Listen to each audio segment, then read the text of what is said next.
Olá pessoal, eu sou a Nilza e no vídeo de hoje eu vou falar do livro Felicidade Conjugal, do autor Tolstói, que foi publicado em 1859.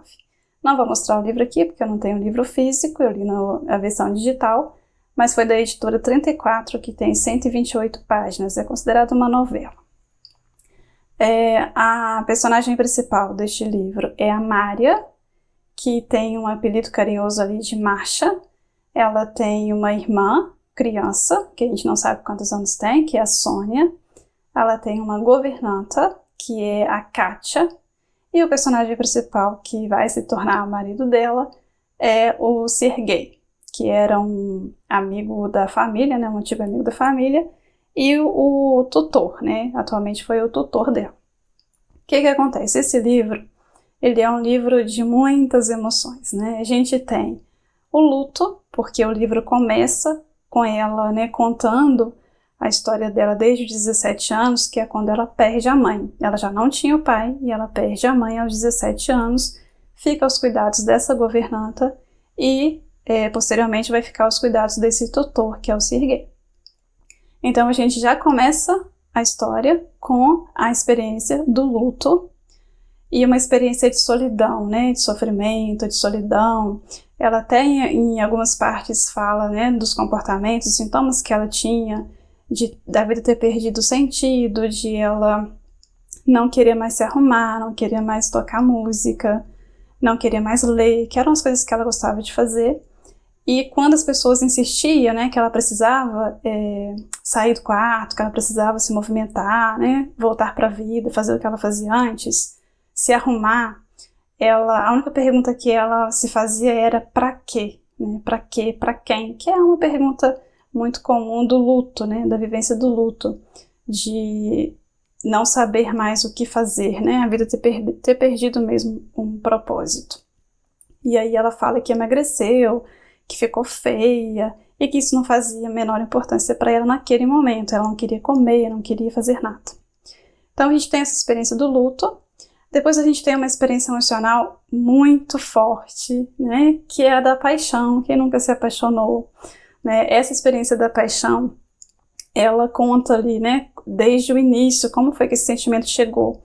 Ela tinha 17 anos e ela se apaixona por esse tutor, que era um grande amigo da família, que tinha o dobro da idade dela, mais que o dobro, ela tinha 36 anos. E aí ela se apaixona por ele, por uma aproximação, né? No início ela não tinha esse sentimento por ele, e aí ela vai dizer de como que ela começou a ver ele, né, de forma diferente, vê-lo de forma diferente.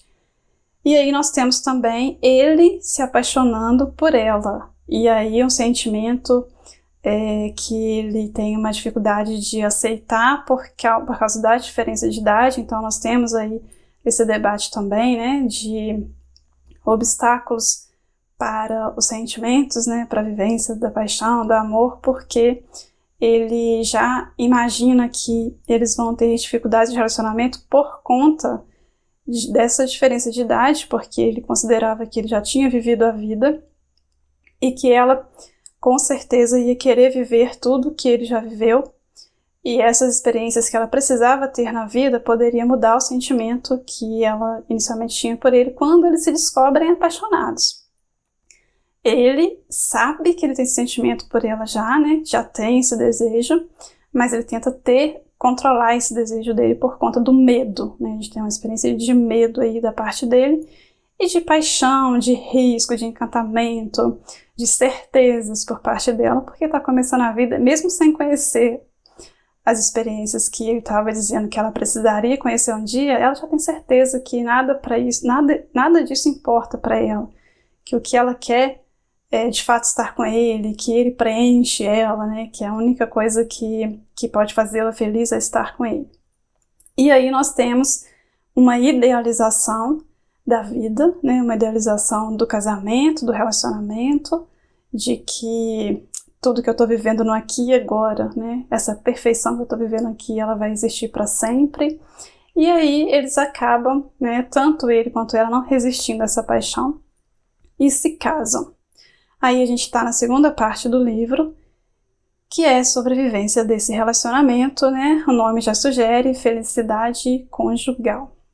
O que é essa felicidade, né? Eles moram no interior, tanto ela era de uma família rica, né, quanto ele também, eles têm posses, eles têm propriedades rurais.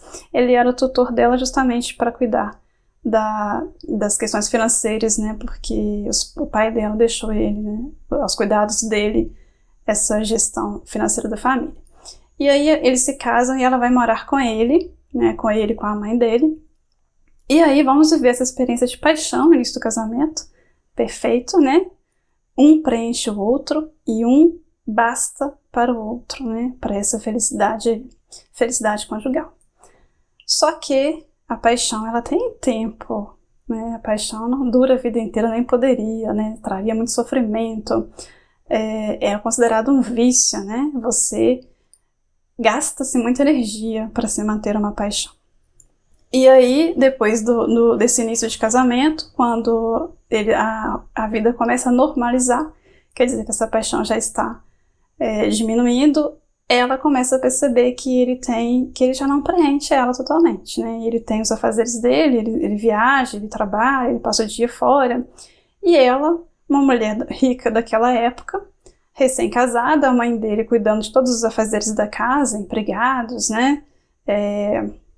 Tudo que precisava na casa, a mãe dela que gerenciava, e ela ficava por conta de leitura, de música, né, e de esperar por ele o tempo que eles tinham à noite para ficar juntos. E aí ela começa a viver o tédio, né? Ela até fala uma coisa que é muito interessante. O amor não bastava, para mim o amor não bastava depois de que eu vivi a felicidade de ter me apaixonado por ele.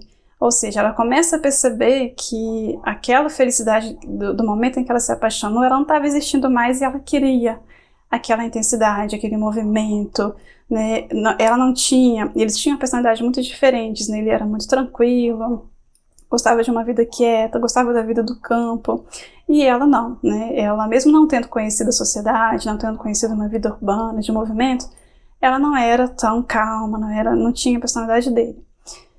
E aí ela começa a viver esse tédio, e esse tédio está coincidindo com o fim dessa paixão, e o que fazer com esse tipo de experiência, porque é um luto, né? Eu tô vivendo um luto de que aquele contexto, aqueles sentimentos que eu tinha, eles não existem mais. O que eu faço agora, né? O que fazer com isso que eu tô sentindo?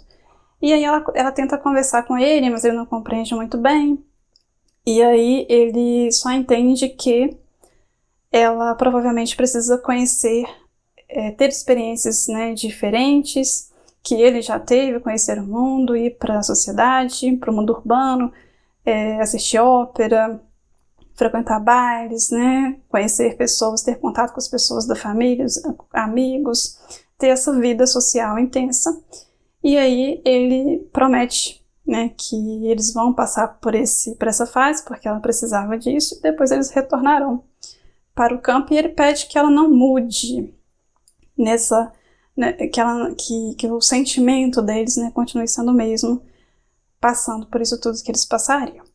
E aí entra essa fase de conhecer o mundo e lidar com essa mudança de sentimento.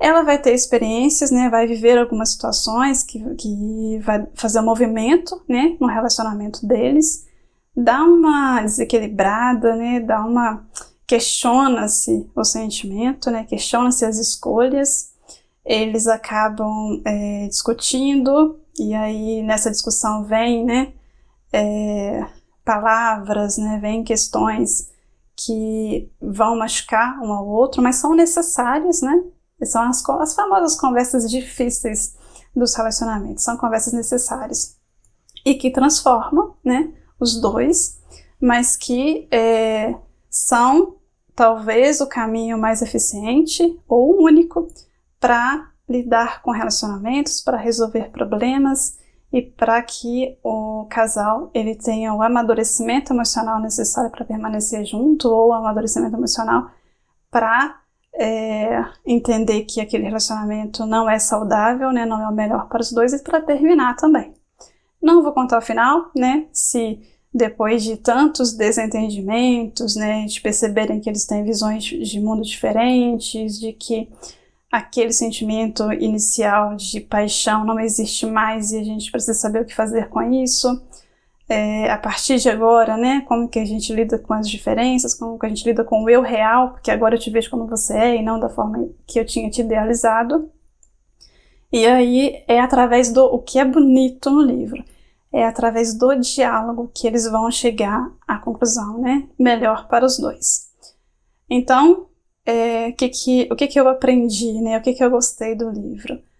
O amadurecimento emocional dos personagens, principalmente da Mária, né? Eu admiro a Mária, que é a Masha, né? A Mária Masha. Eu admiro todo o desenvolvimento, né, dela, desde a experiência com 17 anos, né? Ela tá sem as figuras, né, de referência, ela não tem o pai, não tem a mãe, aos 17 anos. Ela se apaixona, ela vive o luto, depois ela se apaixona. Ela se torna mãe, né? Ela tem 2 filhos, e aí ela tá com 21 anos, tem 3 anos de casamento, ela não tá mais apaixonada, ela passa por todas essas experiências um pouco que sozinha. Tanto é que em uma parte do livro ela questiona por que ele não auxiliou ela, por que ele não impediu certos comportamentos, né, atitudes que ela teve, e ele responde com muita sabedoria: você precisava passar por isso sozinha, né? Se eu te dissesse isso, se eu te impedisse, você não iria entender e você não iria compreender o que você compreendeu passando por esse processo que você tinha que passar, né? É o processo de cada um. Tem coisas que a gente só aprende vivendo. E o crescimento emocional é isso. Traz sofrimento, tem, né, traz uma transformação. É o sofrimento que transforma, que fortalece, que amadurece e que vai modificar, né, quem a gente é e também construir, né, o eu do agora. Toda a nossa história é que constrói nosso eu hoje, né? Tudo que a gente viveu foi importante para a gente ser quem a gente é hoje. É um livro muito, muito legal. Vale a pena. É uma novela, né? É um livro que você consegue ler rápido. Quem vai pegar e tem tempo consegue ler 1 dia, 2 dias, né? Ou então você pega uma semana aí e você consegue ler com tranquilidade.